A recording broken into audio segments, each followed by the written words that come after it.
Како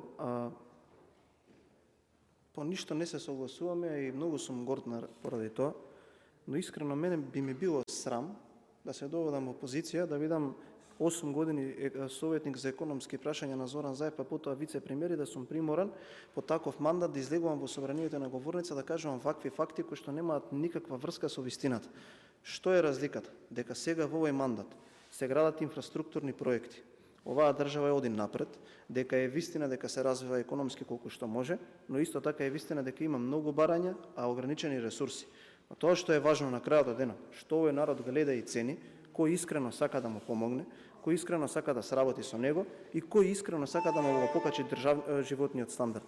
На крајот од денот и тоа што вие го кажувате и тоа што јас го кажувам, ќе биде тестирано на денот кога е предвиден за тоа. Таму ќе видиме кој работел, кој не работел, кој подобро мисли за граѓаните, а кој мислел само за себе. Благодарам.